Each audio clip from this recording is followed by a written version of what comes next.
Attacks can't be prevented, but they can be stopped. Modern cyber attackers have already made it inside your network, but you have the upper hand. Find and eradicate threats with ExtraHop network detection and response, and shut them out before real damage is done. Learn the advanced techniques attackers are using and how ExtraHop stops them with a live attack simulation. Register at securityweekly.com/ExtraHop. That's extra HOP.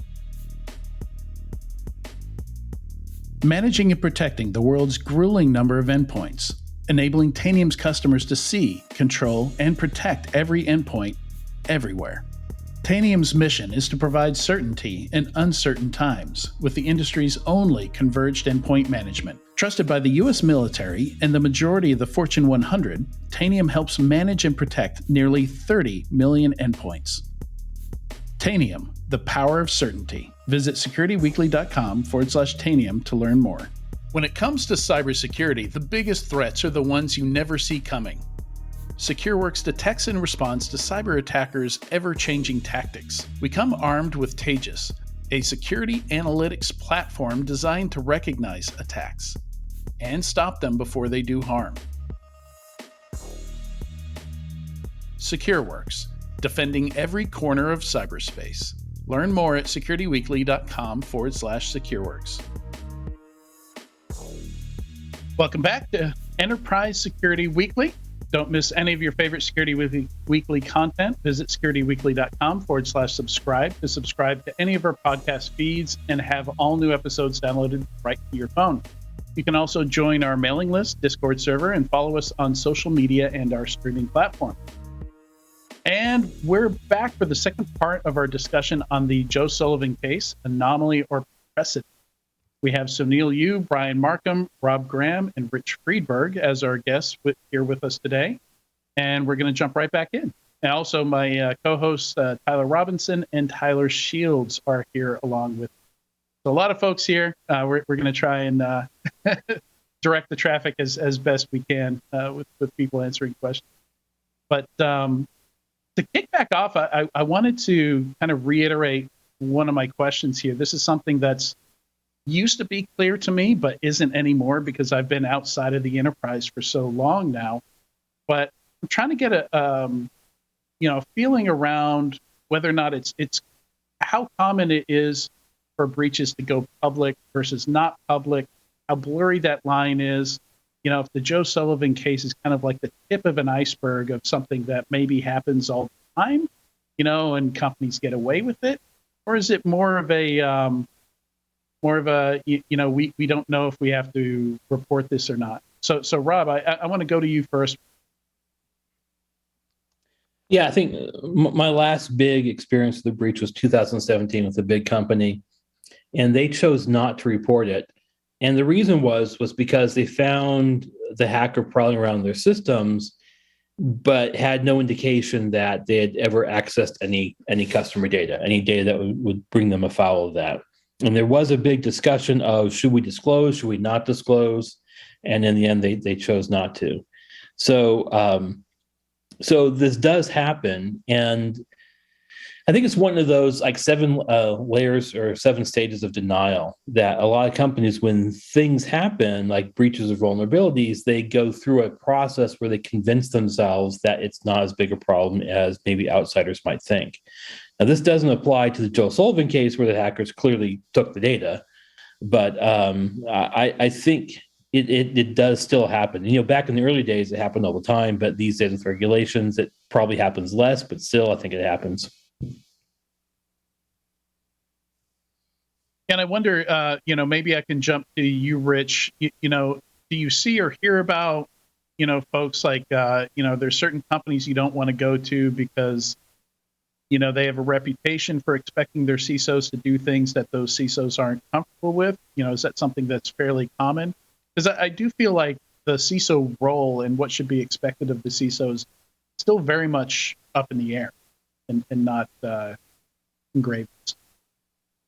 It's a good question. I think there's a lot of nuance in there, right? I think stepping back at the macro level is under-reporting a problem in the industry.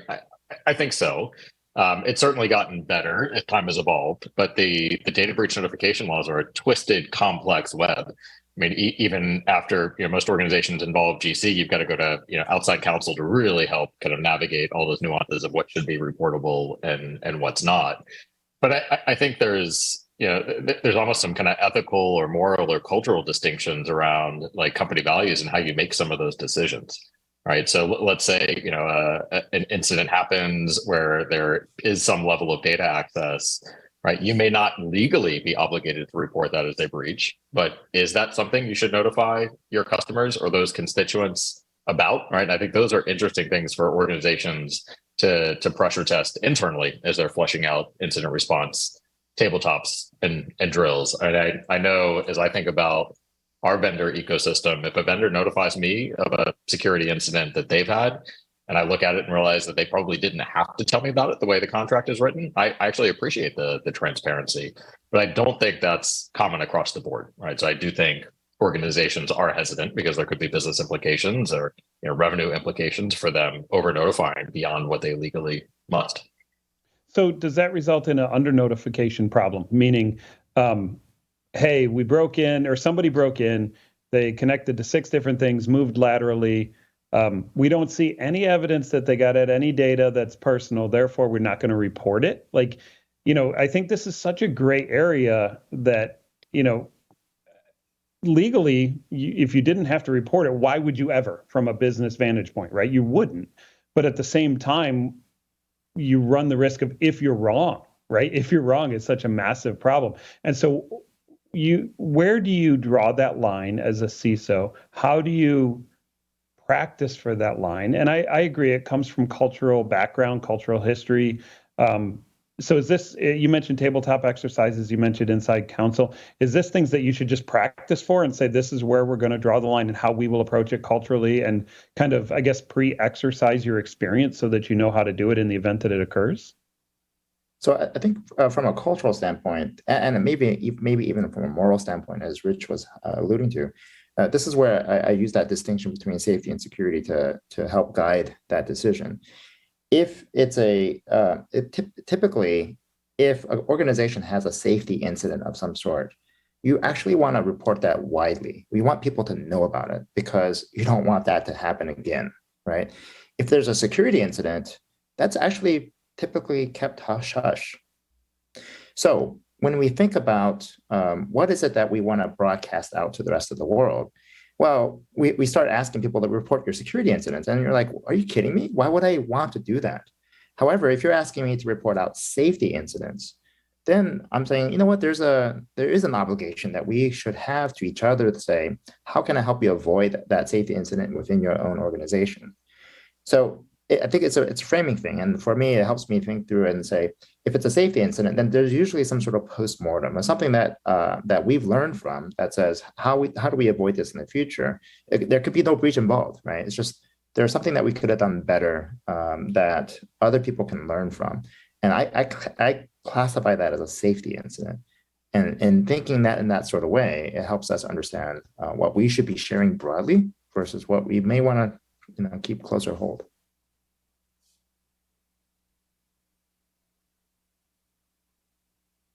Mute, Adrian. I must have been coughing or something like that. Sorry. Forgot that I muted. Yeah, so something I want to get some thoughts on here. Rich mentioned transparency, and that's something that's, certainly in a lot of public cases, we've seen companies who are very transparent about their breaches, share a lot of details. And at least from the outside perspective, it seems like that earns them a lot of goodwill. The trust with their customers, especially, an industry like Uber, where you're putting a lot of trust, to get in a stranger's car, to use this app, to put 2 strangers together and put them in a very personal and vulnerable situation. I'm surprised I don't see. I am, and I'm not surprised, right? Like, I know how business thinks. I know how a lot of executives think, and legal traditionally. I think the default is to, share only what's absolutely necessary. Again, to Rich's point, where somebody shared when they didn't have to share, but it was appreciated. So I guess the question is more around like, do we see any trend in companies choosing to be more transparent than they have to be? Is that going up? Is it going down? And maybe what are the thoughts on how do we is that the right direction to go for everybody, for both the business and the customer? So I'll start with you, Brian. I'd like to think, Adrian, that the trend is that it is okay to report when there is harm done and there is value to the customers, to the end users, to let them know that something happened. I'd like to think that the stigma of a security incident is just not as severe as it used to be, just because of everything we've been through as an industry. There's security incidents all the time. There's big vulnerabilities all the time. We know that it's going to happen. I'd like to think we don't point fingers like we used to. If you remember what happened back during the Target security incident, a lot of people pointed fingers at that CISO and that management team. And I don't know that we do that like we used to. Actually, I'm sorry, it was Equifax. Thank you. But I'd like to think that we've been through that, and it's just not as, the stock price usually dips and bounces right back, and people take corrective action, and they might get a fine or a slap on the wrist. But I don't think you see what you used to see anymore, like weeks of negative headlines and people getting fired and things like that. I could be wrong, but that's kind of where I see the trend going. And personally, I think more transparency is good, because I think it does build trust, and I think it shows a commitment to wanting to do the right thing. And most things, sunlight finds most things anyway.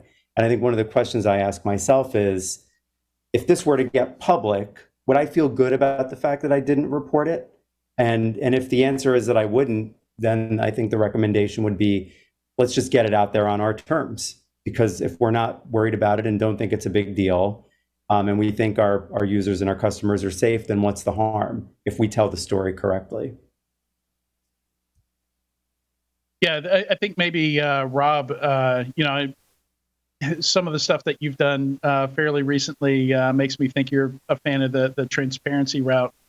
What do you think is the thought process there? Is what's holding companies back from, I guess, embracing this now that it's normalized? Like, if their stock does go down, they're fairly, other market forces aside, can be fairly certain that it'll recover, that it won't have a permanent effect. What's keeping companies from being more transparent about that? Yeah, I have a lot of experience with this on both sides, both being on the vulnerability reporter or the problem reporter, and on the blue team side.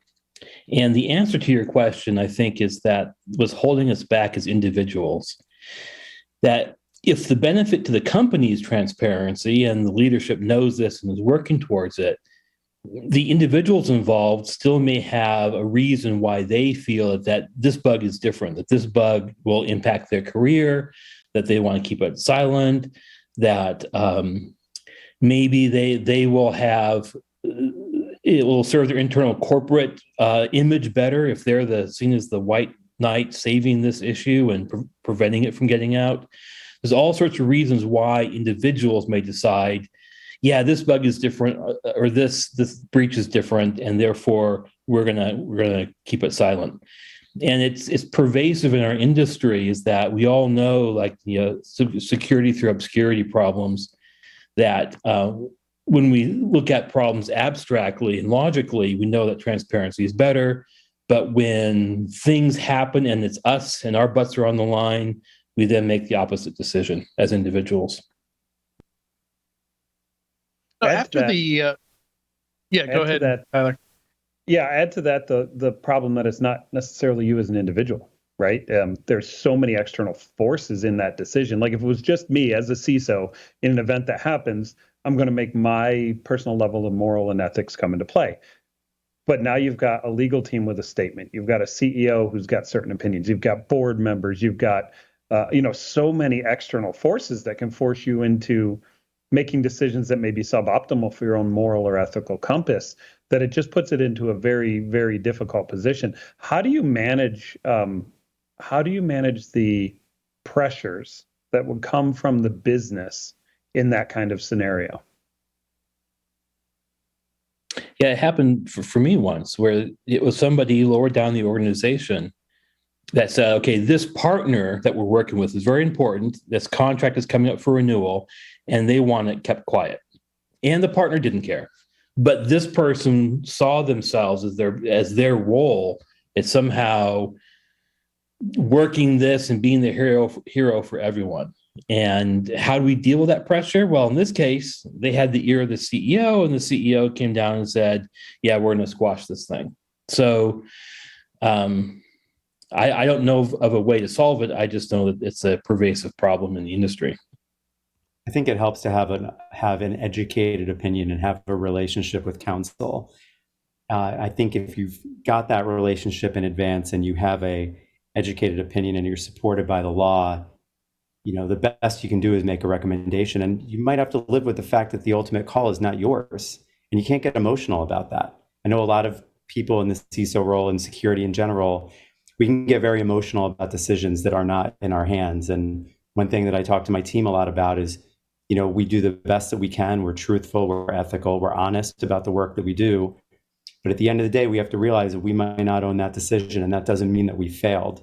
It means that we did our job and we put it in the hands of the decision maker to make the decision that they wanted to make. The law is a little bit different, but sometimes when you are not legally compelled, you do have to put the decision in the hands of someone, and that's not you. And you just have to be okay with that. Yeah, and given what happened with Joe, though, that could be changing everything in the sense that I don't think, from what I've read on the issue, I don't think he put the final call to someone else in a way that was formalized enough to say, hey, that was not my call.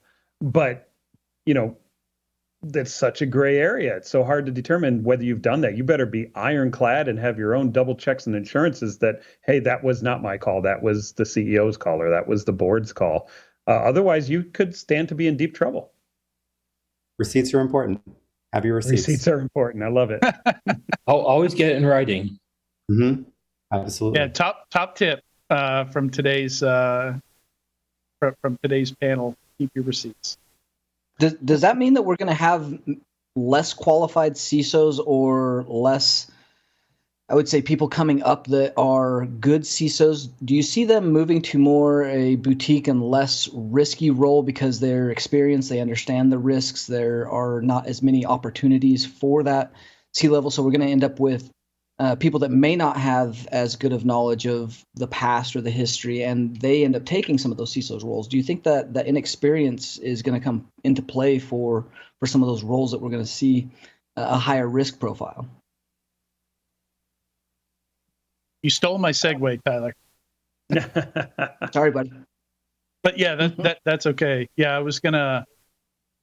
Yeah, I mean that was coming up. I think my favorite comment in the Discord so far while we've been having this conversation is, I can't imagine the level of pressure that CISOs have to deal with, which I think dovetails nicely into Tyler Robinson's question there. So, yeah, does that have an impact on the people that are willing to take the role in the future? Rich, we haven't heard from you in a while. Pass that to you. Yeah, it's a great question. I think I touched on a little bit of it earlier, but I do think it'll separate organizations, and I do think, Tyler, your point is spot on. I do think we'll see, perhaps the more experienced CISOs gravitate towards companies where there is alignment with those cultural values, good support from the GC, right, willing to kind of rehearse and talk through these decisions up front. And I do think that means it'll be harder for some organizations that maybe haven't been that proactive, or just view the scope of this CISO role differently, which will create a separate market, which may mean less experienced candidates filling some of those roles. I think there'll be an interesting kind of bifurcation as organizations evolve some of these structures, particularly around corporate governance. Yeah, and to quote my good friend Kanye West, we want prenup. Will we see a lot more prenups going into these kind of situations where CISOs demand exactly what will be done on both sides, and this is where we will report and this is where we won't, getting in and writing way up front? I don't know if I would expect to see something that's structured, but I think there's nuances, right? On is the role covered in D&O insurance? interview questions up front, right? In alignment, is GC involved in determining whether or not there's a breach at the corporate level? So maybe not so far as to something along those lines, or like full indemnification. But I do think as you step back and weigh the risk in totality, right? Going back to the context around Uber and Uber's history, right? I do think it will make a lot of CISOs question, right? What are the organizational values and what's the kind of organizational dynamic of the leadership team that I'm walking into with an organization? Is that a personal risk that I'm willing to take? I have a problem with the earlier comment about keeping all your receipts. And tied to what Rich just said, I think one has to really calibrate the risk appetite of an organization to understand how much CYA do you really need to be doing. And if you take a CISO who feels like they need to keep all the receipts because maybe they're very risk adverse, they may not actually be the right person for an organization that is willing to take a lot of risks, right? And so I think we have to really understand what the right calibration is, because if you have, though, an organization that is very risk averse, critical infrastructure, large financials, then yeah, maybe again you may need a CISO who is willing to go find and make sure that they're collecting the receipts all the time. But the business is also willing to go slower, because that process is going to be an expected activity, and it's just going to slow everything down. And then that, as long as they understand that that's what they're getting, then so be it. But you have to make sure that you have the right type of risk tolerance, both on the organizational level as well as on the CISO level too. I think keeping the receipts. How do you ensure? I think keeping the receipts speeds things up, because as a CISO, you have all these other executives in the company who want things to happen, and your job is often going to be to say no, that we can't do this because of the risk. And but you can't be in the way and stop things. What you have to do is get out of the way, saying, well, if that's what you want, write it down so that make it clear that it wasn't my decision, and move on.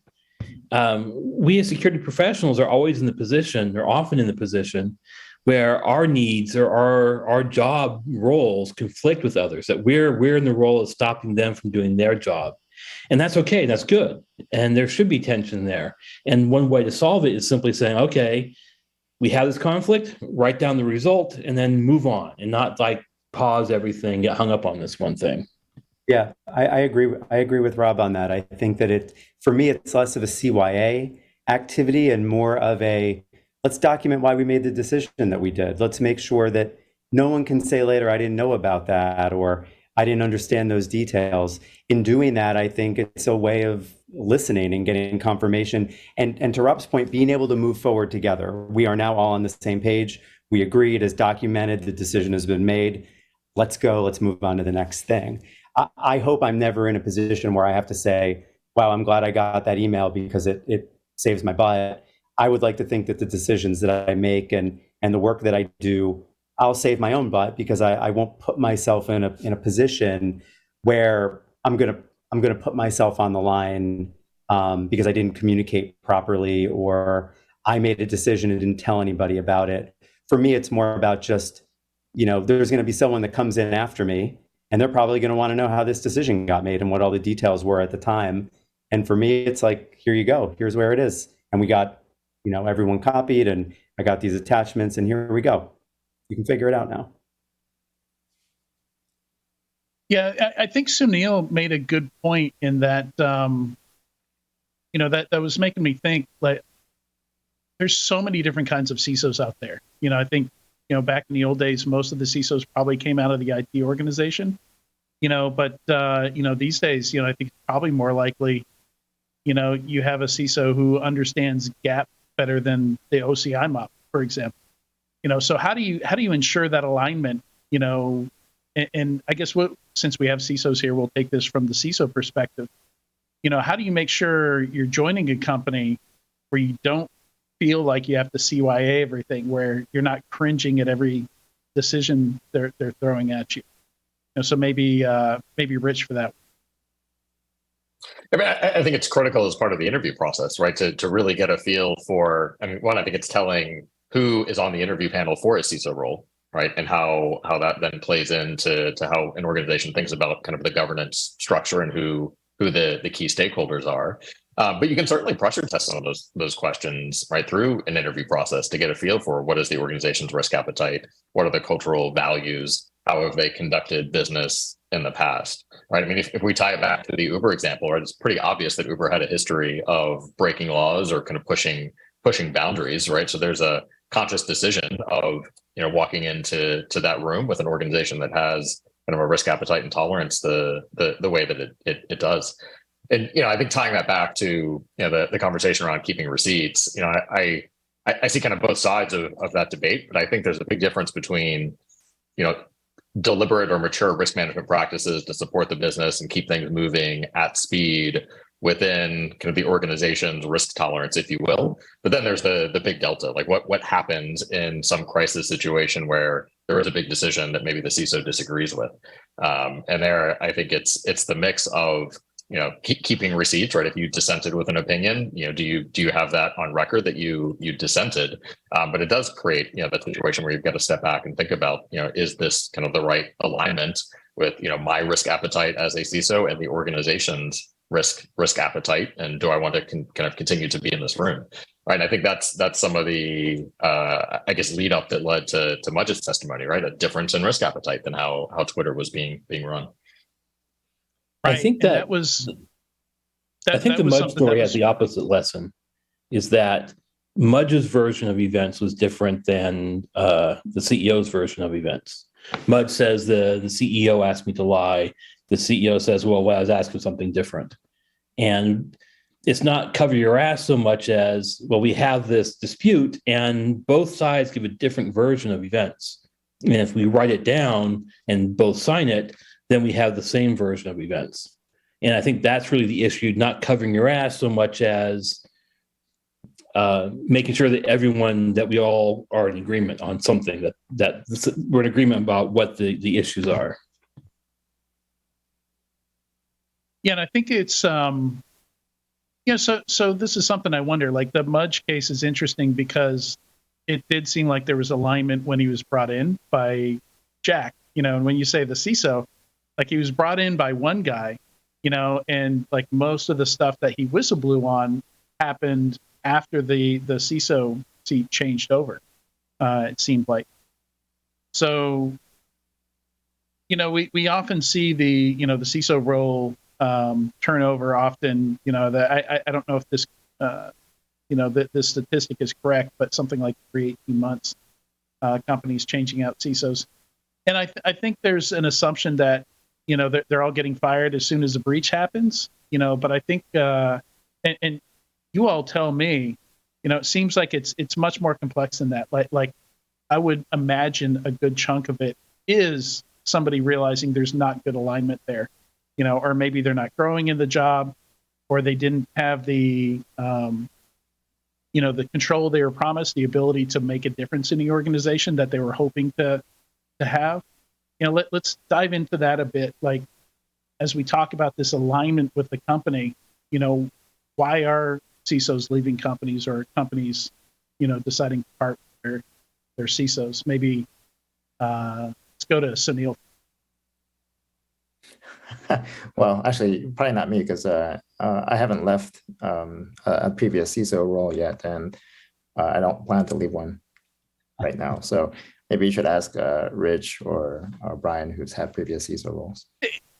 Yeah, sure. It doesn't have to be a personal experience. I'm CISOs talk to each other, right? I'm sure you, you have like a general feel for it. Yeah, and you hit all the ones that I'm most familiar with in terms of not having the right level of authority or the influence or the even budget or headcount. Headcount's definitely one of those where.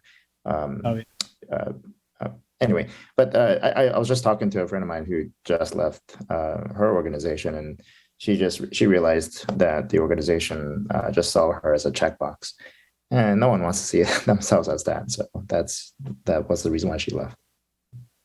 I think organizations are complex, and I think that there's a lot of reasons that people leave. But I think fundamentally, if you were to get a new boss, you would need to start all over again, just like Rich said with the interview process. How are decisions going to be made? What's your risk appetite? How do you like to be communicated with? Taking that temperature all over again. And sometimes that just doesn't work. The CISO role is complicated because you're generally not the most well-liked person, because you do have to take stances that are sometimes going to be unpopular, that could be perceived as, you don't want me to succeed or you want to slow me down. And sometimes even when you try your best, you have to look in the mirror and say, I think this org just needs a new voice. And that's okay sometimes. It doesn't mean that you failed. It just means that sometimes it's time to move on and find something different. So I think that could have something to do with it. But I do think also, whenever you've got management shakeups, the CISO of Twitter resigned in the last 24 hours, and you could probably say at a high level it had something to do with the management shakeup over the last 2 weeks. And these are just things that happen, in orgs large and small. Yeah, I imagine companies aren't just coming out and saying, what we need is a mediocre CISO that doesn't have a lot of ambition and isn't going to try and do a bunch of stuff. Like, I don't know how that. If any big enterprise wants to come out and say that for $500,000, and I can go in with the prenups, I'll be your mediocre CISO. I'd fit that bill just fine.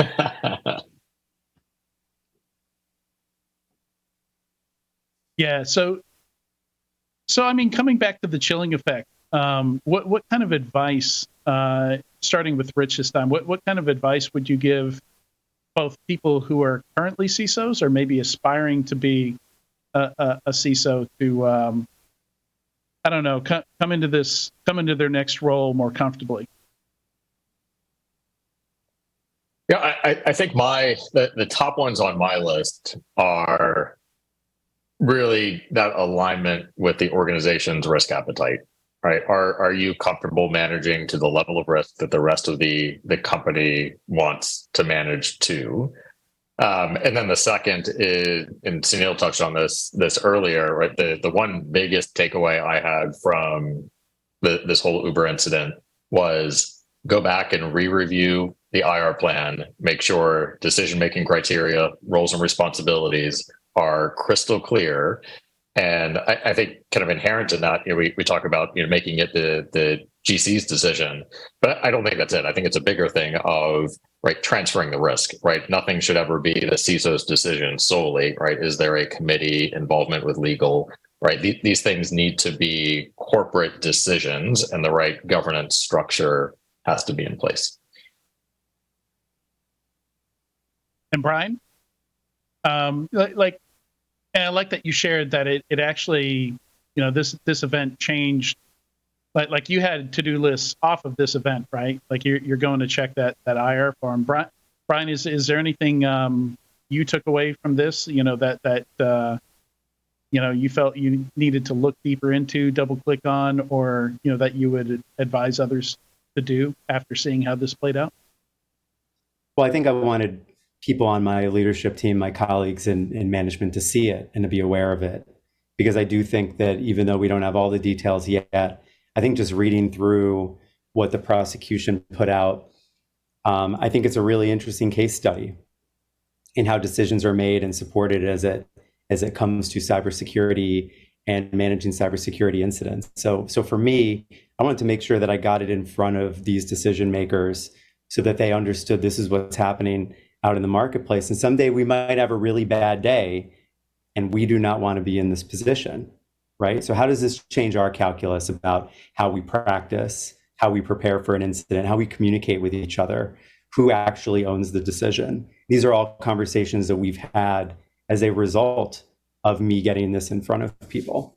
Because I think if you're not, that's what I would say to aspiring CISOs, that it is a hard job, right? But I don't think this needs to have a chilling effect. I think aspiring CISOs will be better because they get to learn from things like this. Because I don't believe that this has happened before, that we've had an incident quite like this one. And I think that as an industry, I think we'll be better for it. We'll know more because of it. Spoken like a parent, a teachable moment, right? Such a rosy outlook. Goodness, you're the exact opposite of me. Well done. I mean, if you don't have optimism in this field, what do you have? Right. So, as we wrap this up, I'm going to come to each of you, just kind of for final thoughts here, and coming back to the title, is this an anomaly? Is it? I like the idea of this as a teachable moment, that's hopefully an anomaly, or is it an important precedent? Both. Like what are your main takeaways from this? I'll come to you first, Rob. I think my main takeaway is that we should stress that the CISO's role, that their adversary that they're protecting the corporation against, is as much the FTC and the government or the police as much as it is from the hackers. It's, when you handle a breach poorly, then the FCC comes along and forces you to sign a consent decree, and then comes and fines you because you had complied to it, and so on and so forth. The whole compliance angle. And I think that this is something that Joe Sullivan kind of forgot, that he was so focused on the hackers that he didn't do the due diligence of what he needs to do for the government. That's it. All right, good stuff. Sounil. So I think one call to action for us is that we want to truly professionalize our practice. If we think about like accounting, we have, you mentioned it earlier, we have generally accepted accounting principles. And as long as you follow that, you don't get sued. Your company may still go out of business, but you don't get sued. In security, we don't have the equivalent generally accepted security principles. And I'm not talking compliance and stuff. I'm talking about easily implementable structures that we can put in place. And what I think we need to have is the equivalent of GAP, or you can call it GASP, I guess, which gives us the safe harbor for us to not get sued. I don't want to be in a situation like that, the Drizzly situation, where not only might I get sued personally, but it also, not only may I get sued personally, but that carries to my next organization, which was the concern for the Drizzly case. So anyway, I think the call to action for us is to really consider this as a bellwether moment to say, what do we need to do to potentially professionalize our practice, put in these sort of core principles that we can abide by, so that as long as we practice that, and by the way, we may still get hacked, we may still get a breach and such, but we at least follow these general principles, and that's what saves our skin. Yeah, maybe Drizzly set a standard here. We can call it the Drizzly CEO security principle, something like that. I think certainly some of these precedents, it'd be interesting to see if they carry on or if they're just building blocks and we go further than that. But I saw a lot of people, a lot of commentary when I posted about Drizzly was, that people didn't see that as onerous at all. Like that's, people are saying, I thought that was already, what they're putting on the CEO was something that was required by law for him to do. So, we'll see, I suppose. Coming to Rich next. So to your original question of anomaly or not, I do think the Uber case is quite a bit of an anomaly, right? Uber itself is an anomaly, but I think there's so many dynamics there on the role of legal, what their organizational structure was, et cetera. But that doesn't mean that there's not a ton we can learn from it. And I love Sounil's analogy and the tie to Gap. I mean, just kind of pulling that thread a little further, right? You look at kind of the finance world and CFOs, right? They're concerned about SEC obligations around disclosures. What do? Everything runs through a disclosure committee. So it's not the CFO's sole decision, right? I think we're talking about a lot of those same parallels as we think about breach handling, right? Should be, a committee and corporate decision, not on the CISO or any particular executive on their own to enforce those are corporate risks and corporate decisions. And Brian, coming to you last because of that inspiring optimism that you gave earlier. No pressure, but you get to be last to go here. Oh, thanks. Yeah, I think I would agree with other folks in that I think this is an anomaly, one that we can learn from. if anything, it just reinforces that the currency that CISOs trade in is trust, not only with regulators and our customers, with our teams as well and our colleagues in the org. And I think if you're making decisions that maintain that trust, people aren't always going to like you, people aren't always going to agree with you. But if at the end of the day they trust you and they know that you are doing things that are on the up and up, and that you are, at the highest level looking out for people and for the company and its customers, every night I think you can go to bed feeling good about the work that you did. I think it's clear here that Uber as a company didn't do things that really maintain that trust, and I think Joe himself made some decisions that did not maintain that trust. And I think that's where they are where they are, and where he is where he is. And I wish him well as they go into the next phase of the case. I love what you said, something powerful there. You don't have to, you don't have to be liked, but you have to be trusted. I don't know why I keep bringing it back to parenting, but I feel like that kind of applies there too. You don't have to be your kid's best friend, but they do need to be able to trust. So I love that. Tyler, Shields, or Robinson, you have any thoughts before we wrap up here? No, I think if not, that's okay. The group has nailed it as a whole. Honestly, adding to anything that they've said is not doing them a service. So appreciate everyone showing up and doing that. I'm in the same boat. I'm not a CISO, never been a CISO, don't claim to be CISO. And quite frankly, I'm scared of what you guys have to deal with every day. And I thank you for putting in the time to do it and trying to keep us all safe and secure. So thank you. Thank you all for being on the show today. Thank you. Thanks for having us. Absolutely. Big thanks to Sounil, Brian, Rob, and Rich for joining us on Enterprise Security Weekly today for this special 2-part episode.